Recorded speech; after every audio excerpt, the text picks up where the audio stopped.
What's up, guys? Welcome to Daily Dose of Reddit. This is your host, Zach, and today's subreddit is r/TalesFromTheCustomer. Alright, this story's called, I just wanted some freaking chips. So, I'm miserable. I hurt, I ache, and just feel like a disgusting swollen lump and decided to just say screw it. I'd like to think everyone has had those days from time to time. I just wanted some comfort food so that I could hide away in a dark little corner within the depths of my room and just pretend not to exist for a few days. I deserve that every once in a blue moon after all. Unfortunately, in order to procure said comfort foods, I had to venture out into the world of daylight and fight plague-denying idiots by the colossal hordes. Oh, joy. So, off to the land of blue-vested employees and idiots I go. The staff may not always be great, but it's the other customers that you really have to watch out for. Yeah. Surprisingly, once I get there, it's actually not that bad. Slightly crowded, but everyone is actually behaving, waiting their turns, and practicing great social distancing. Yay! I only had to give a dirty, scolding look to one chin cover wearer and make a simple hand motion for them to pull it up and rush off. This might not actually be a bad trip for once.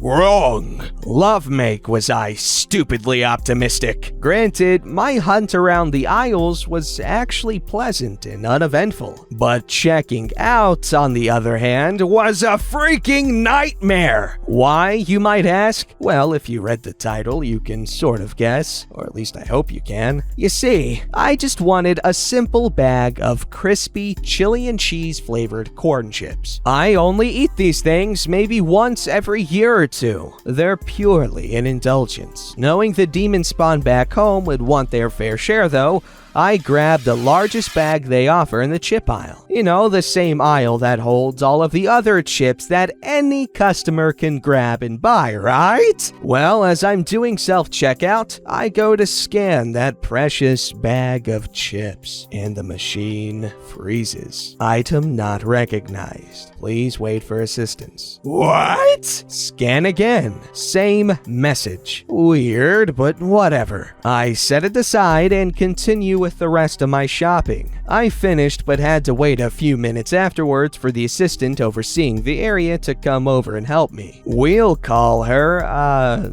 Barbara, because I don't particularly like her since she always has the complainy, rude, everyone is a thief attitude. Oh, I know exactly who you're talking about. Oh, you're trying to scan that? Well, sorry, you can't have that. It's for staff only. Uncomfortable yet polite laughter because I genuinely thought it was a joke. That's alright, I just had some trouble scanning it. Barbara walked away halfway through my sentence with my bag and just left me hanging. I waited for a moment, saw her place it behind the station counter with another assistant, and leave to help someone else. I then approached the other assistant, asking if she could please help me ring up my chips that the other lady had just placed down, and pointed to my till. She just looked at me for a second, and then nervously promised to be right over. Great, so I walked back to wait patiently. Less than a minute later, Barbara walks over with 2 security guards. I'm gonna have to ask you to pay and leave. What did I do? You were caught trying to steal a product not in our system and specifically earmarked for our other employee. See? She shows me the package. These aren't even labeled to be sold at our store, but a competitor several blocks away. Then why do you have 40 other bags placed on the shelves in the chip aisle for anyone to grab and buy? I know for a fact that we don't, and that these were a special purchase for employees only to enjoy on their break. Now I'm gonna have to ask you. Putting my hand up in her face before declaring in a firm, stern tone, looking towards the security guards. No, you have cameras everywhere. go back and check the footage, and have another employee check the chip aisle for the same product. Security guards, mumbling to themselves, call other members over the radio to relay the message. Barbara keeps trying to speak, but I just shush her like a boss because I am done with her beaver sausage and am seeing red. A few minutes later, we hear something confirmed. It checks out over the radio, which was quickly turned down. Security guard gives me a quick apology before turning back to handle more important matters. Barbara and I are left there to glare at each other. If I was, in fact, stupid enough to steal something, why the heck would I be trying to buy it in the first place? Well, the code isn't in our system, so I can't let you buy it. So, in other words, you're too damn lazy to go find a manager to help you, and instead thought it would be amusing to put me on the spot, thinking that you would win? Barbara turned around and stormed off before I could say another word. But then another assistant came up behind me with a peace offering. I know it's not the same thing, but if you have any cheese at home, heat up this chili and dip the normal flavor ones in it. It's kind of close enough. Here, I even discounted it for you. She then presented me with a can of decent chili and a large bag of the same chips in the original plain flavor. I was fuming! But that kind gesture took the wind out of my sails, and I graciously accepted, before finally paying and leaving. Sure, I could have made a scene, or maybe been an ass about it and demanded more, but I just wanted to get home and be done with the whole thing. And sure, I paid a few dollars more, but I didn't have to run back and grab those substitutions myself. Besides, that incident definitely got recorded, so if that bimbo ever tries to start something with me again, I can use it as a reference point for complaint in the future. All around, I see this as a win. Quick note, I'm not 100% sure if the security uses actual radios or walkie-talkie type devices, but they go beep and have the auditable static if that helps any. I don't know, so don't grill me over that description, please. I did the best that I could there. It's okay. I mean, I'm a stickler for these things, but I'll let you slide, buddy. Yeah, I can see that being really annoying because I'm pretty sure with most point-of-sale systems, you can add items that aren't in the system. It's not that hard. It takes like a minute.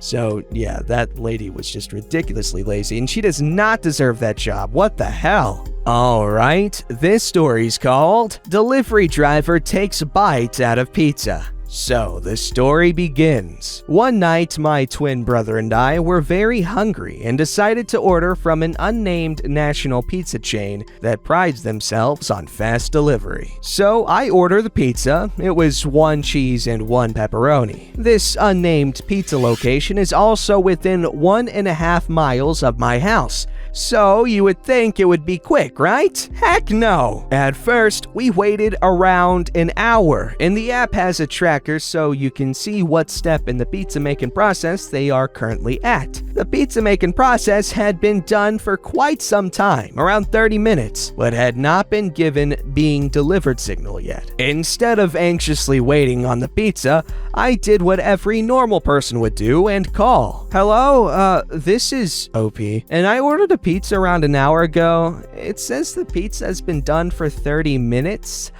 Do you know when it should be coming? No worries. Let me check for you. Your order is going to be next out for delivery. I'm sorry, we are short on staff tonight. No worries, man. Would you mind making sure the pizzas aren't cold? I just don't want pizza that's been sitting for an hour and room temperature.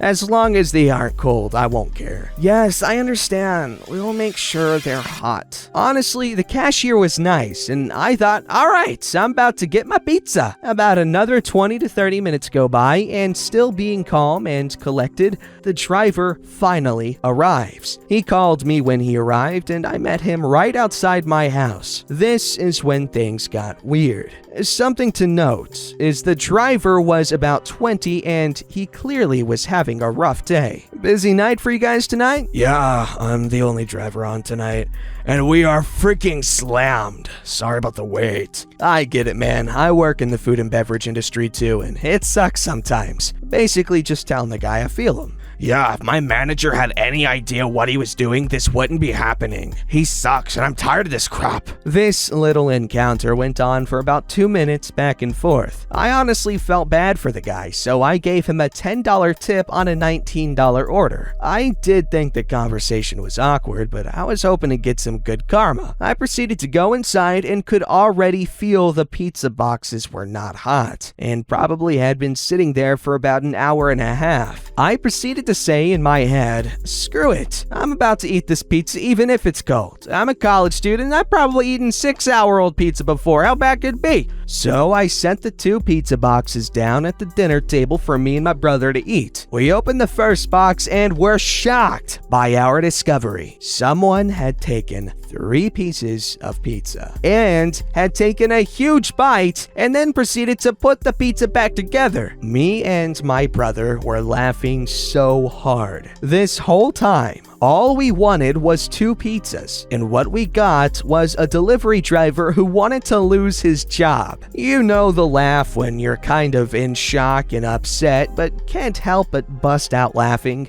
Admittedly, something I shouldn't have been laughing at. Me and my brother decided to throw the second one in the oven to heat it up, which was unsullied from the eye's perspective, and take our chances. Though this was a terrible mistake, I could only make it through 1 bite, and the pizza was honestly horrible and the whole experience turned me off. Me and my brother both agreed the second pizza was probably tinkered with in some way, much sicker than just an innocent big bite, but that is not confirmed, though we do have some conspiracies. Writing this post, I did realize I did the opposite of what any sane person would do. I decided to not call the company, though I realized this would probably get me tons of free pizza. I never wanted to eat there again, and I'd rather just eat the $29 that I had already paid for the pizza and not have to explain this story over the phone. Probably to the manager that he had just said sucks as he was arriving back to the store. I just was not in the mood to deal with it. My other thinking behind it was, maybe the pizza delivery driver will have to suffer 1 more day if I don't call. He wanted to get fired, obviously, and this was his going out. I just didn't want to give him what he wanted. Another conspiracy was, what if it wasn't the delivery driver? I'm going to leave this post as this. I hope you guys enjoy. By the way, this happened a year ago. In case you wanted to know, the delivery driver, or whoever did it, preferred pepperoni pizza over cheese. Okay, see, that's messed up, man. I've had so many, bad food delivery experiences because people suck. People suck. There's times where, I waited, 2 hours for food that was way overpriced, and it got there cold and just not very good. And I guess it's my fault for ordering delivery, but come on. If you're paying for something, you can expect it to work. Alright, this story's called A Karen Gets Anal About Policies and Guts My New Friend Right in Front of Everyone. So this happened at my local Stuff Your Own Animal. My oh-so-loving boyfriend decided to surprise me for Christmas with an out-of-stock one I had missed. A beautiful, chunky Snorlax. Funds were particularly tight the date it was released, and by the time I got my new job, they were all gone. He even managed to get it to me unstuffed, so I got the experience myself, which after this whole harrowing ordeal I have learned is a huge no-no. I made sure to ask in advance and ask 3 employees on my way in if it was alright for me to get him stuffed there. Sure, no problem, they all assured me. I wait an hour in line, making small talk with a few employees in the meantime.